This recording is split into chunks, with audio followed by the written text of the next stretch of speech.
वाला आदमी कौन है? यहाँ पर डालने पर काफी रकम मिली। शायद आपको मालूम नहीं है कि अपने एरिया में सबसे बड़ा इंसान कसम शेष सबसे बड़ा है। जी हाँ सरदार जी, उस सलाम देने को गरीबों को धन लूट कर सब इकट्ठा कर लिया है। सबसे पहले हम चलेंगे उसी की घर में लकड़ी डालेंगे। अमीरों को लूटना और गरीबों को बांट देना हमारा काम है। बिजली तुमने ठीक सोच रखा है रे। अरे गरीबी की हाल वो जानेगा तो गरीबी में पैदा। क्या है सरदार जी? क्या है सरदार जी?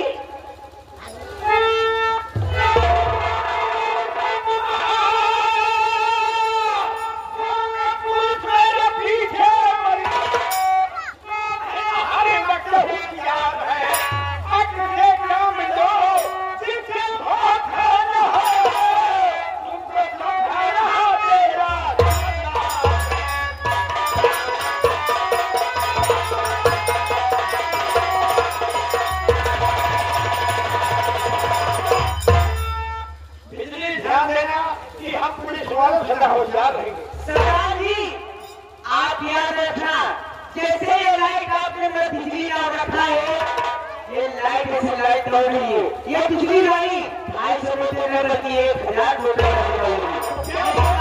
सुनिए सरदार जी, मैं आपको बताना चाहती हूँ।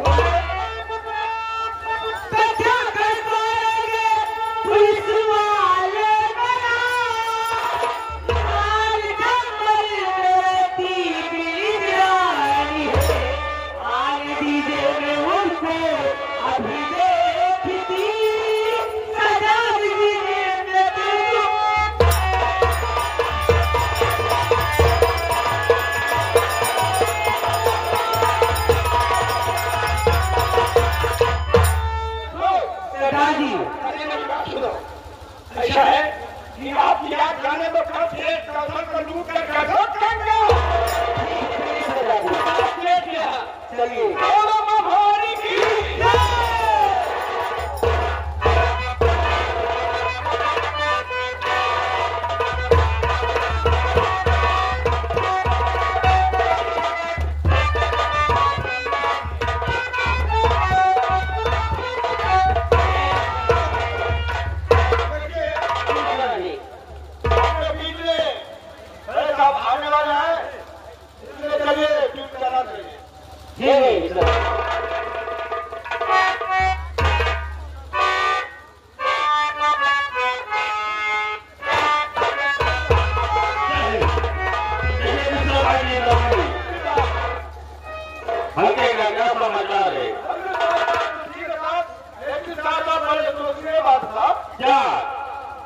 इलाके में हीरा डाकू था। तो वो अपनी जगह पर एक नया डाकू तैनात किया में लाखा डाकू पूरी जो था यहाँ पे ढाव बोलिया वो हरे डालने वाले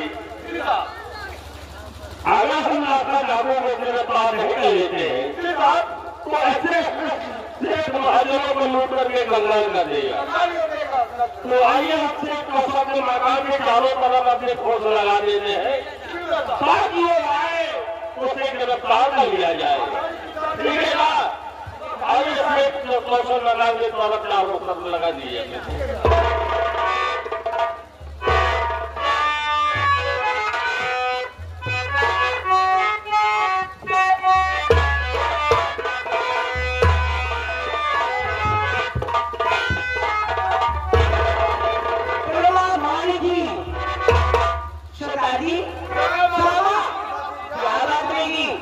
हमारे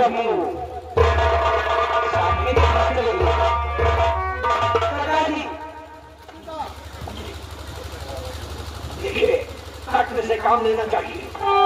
मैं देख रहा हूँ कि ये है शेष का मकान। सुनो कभी शंकर जी के सोचते होंगे हम उनके मकान में पहुंच गए ताकि एक रोज तक जाने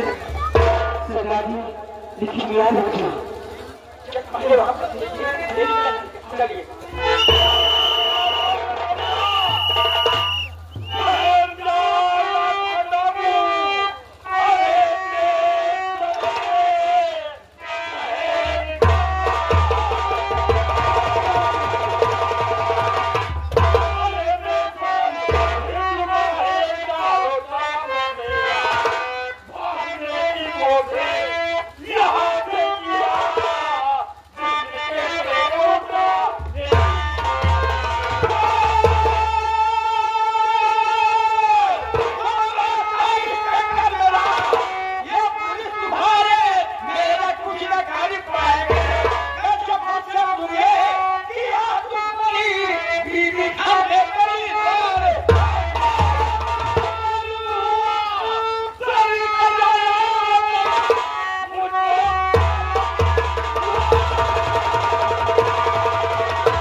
हमारा पीछे का रखा है।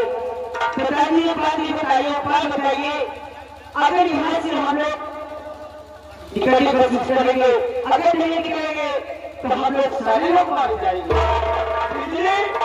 सरदार जी कि हमारे एक डाकू के पीछे एक पुलिस के जवान लगे हैं। जी हाँ सरदार जी, यहाँ से निकलना मुश्किल है। कोई उपाय बोले जाए वरना सबके सब मारे जाएंगे। हाँ सरदार जी, एक सरदार के साथ मजिस्ट्रेट की बुद्धि होती तो सरदारी काम करता है। साहेब बोलिए, चारों तरफ से हमारे पुलिस फोर्स डाकुओं को घेर रखे हैं। साहेब आप बतावे कौन एक डाकू सर पहले मारी? बताइए ना, बताइए बेटा। हाथ में कौन सारे कमारी आए हैं? सरदार जी इसको तो पहले मैं चुपके मारूंगी, लेकिन सरदार जी पहले एक बात सोचिए कि यहाँ किसी का उपाय सोचिए कि यहाँ से हम लोग ये बात है। हाँ, तो तुम लोग निकलने की कोशिश कीजिए कि मैं पुलिस वालों को धोखा दे रहा हूँ। सरदार जी आप अकेले तुम चिंता मत करो।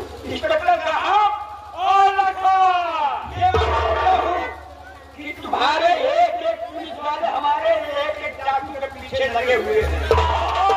यहाँ से निकलना मुश्किल है। हाँ, यही सोच रहे हो ना? हाँ, लेकिन ये तुम कहाँ भूल गए हो इंस्पेक्टर साहब? जरा पीछे मुड़ के देखो, तुम्हारे एक एक पुलिस के पीछे हमारे दोनों जवान लगे हैं। मुड़ के देखो, मारो गोली, हरा फोड़ो वो।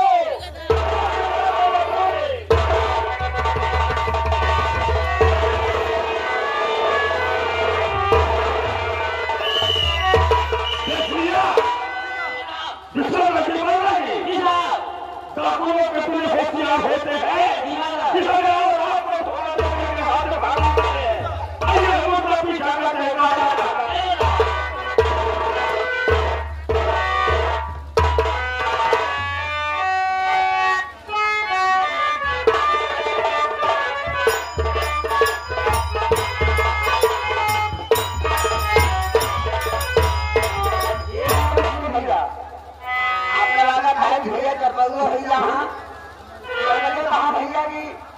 भैया जी बहुत जरूरी है।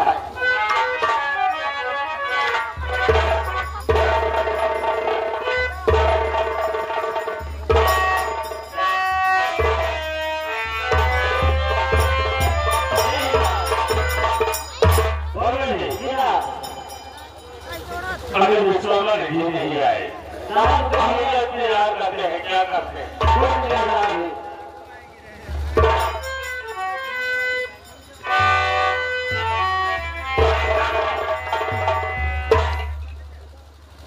कहिए मुसलमान जी, क्या समाचार लेकर आए हो?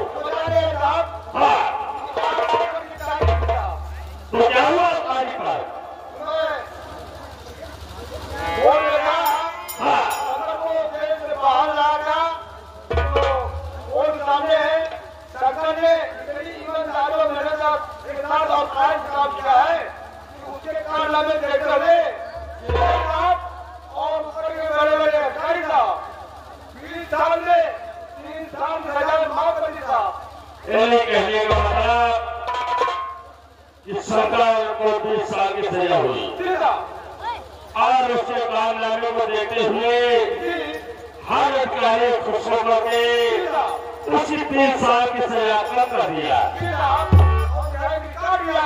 क्या कहा रिहाई का कागज आ गया है? अगर रिहाई का कागज आ गया है तो उसे यहाँ पेश किया जाए और तत्काल रिहा किया जाए।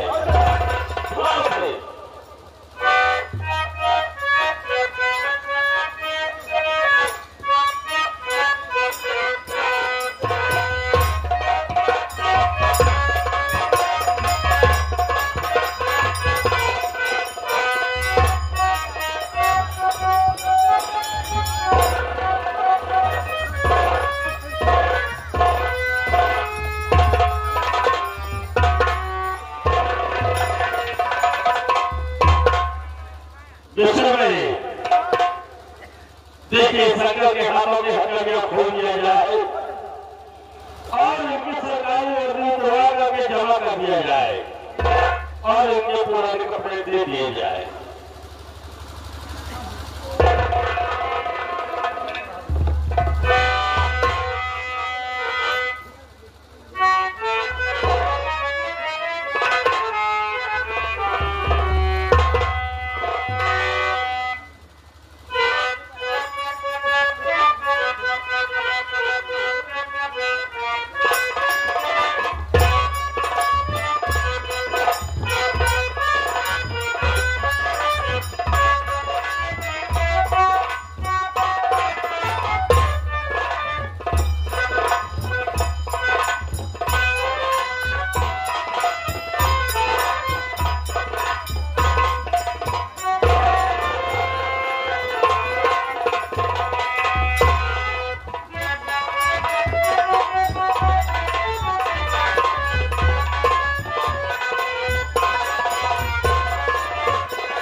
एक और अदालत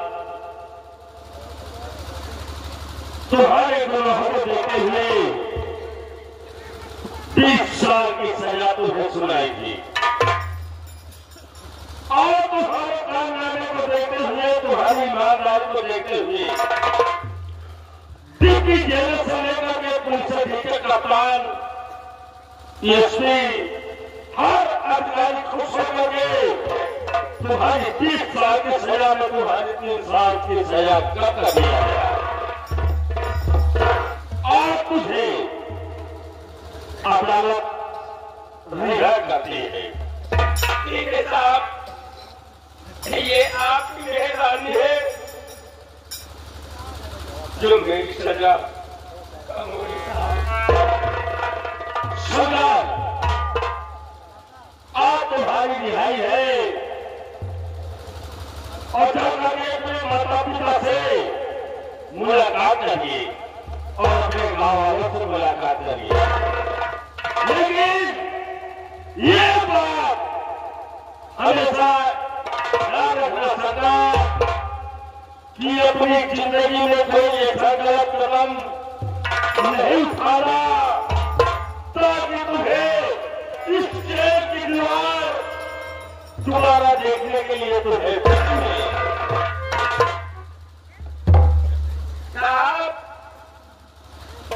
यहाँ होके जा रहा हूँ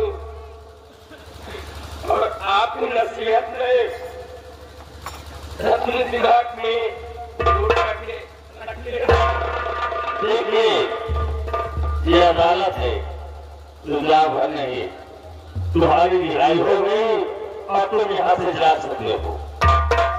ज्यादा भाषा देने की जाओ।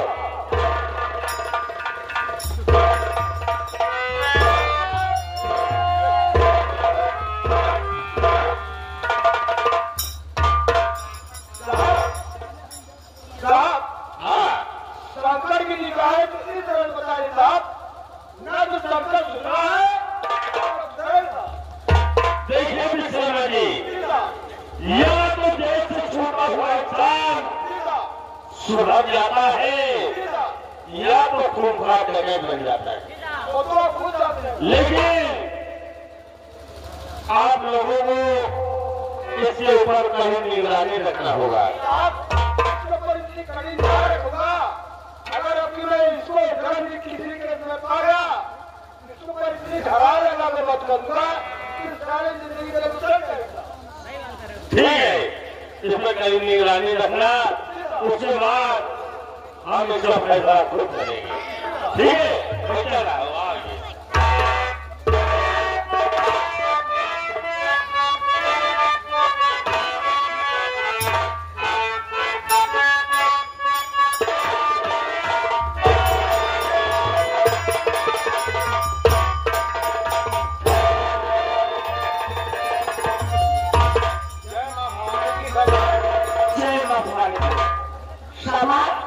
ये बात मुझे ये बताओ, जब हमारे सरदार जी मुझसे आते थे तो बहुत हंस होकर आते थे, लेकिन अचानक आज बात यह है कि हमारे सरदार जी का बुलाया हुआ है।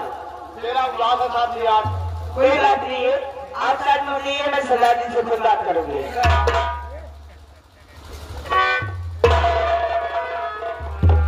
सरदार जी जय मां भवानी की।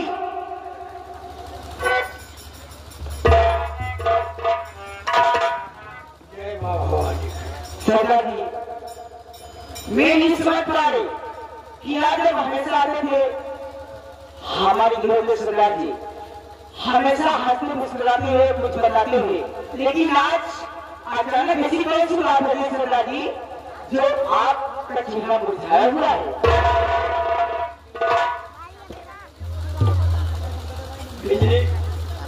जी सरदार जी, जानना चाहती हो? जी हाँ, मैं जानना चाहती हूँ कि आज हमारे सरदार जी का चेहरा उदास क्यों है? देखिए, कुछ लोग दुनिया में सबसे बड़ा लोग हैं। जब मुझे बेटे की याद आती है तो मेरी आत्मा से पूछो कि मुझ पर क्या गुजरती है। आज मैं चंबल की खाट खा रहा हूँ, मेरा बेटा जेल में तड़प रहा। यही मेरा दिन गुजरना संभाली। एक बात बेटे की, दूसरी बात पुलिस वाले हाथ धोकर पीछे पड़ गए कि हमारा जीना मुहाल करती है। इधर जमींदार साहब, इधर ये पुलिस वाले, इधर बेटे का कम, इस जिंदगी से बिजली मेरी मौत हो जाए। क्या करेंगे जब मेरा बेटा नहीं तो मैं कुछ। आप ये किसी दिल में ठान लिया है और ऐसे आप कैसी बातें करें सरदार जी? पुलिस वालों को मालूम हो गया है अपना क्या। जी हाँ सरदार जी, लेकिन एक बात ये बताओ कि यहाँ पुलिस वाला हमारा पीछा कर चुके हैं, आप बताइए मुझसे बचने की उपाय सोचिए सरदार जी। उपाय जानिए, हम ये स्थान छोड़ करके हम एक दूसरे स्थान पर चले ताकि वहाँ तक पुलिस वाले न पहुँच सके। ठीक है सरकार जी। ठीक है, ऐसा है आज छोड़ दिया जाए और हम चलेंगे मेरी पहाड़ी के पास। ठीक है सरकार जी, यही पर चले पाए। बोलो माँ भवानी की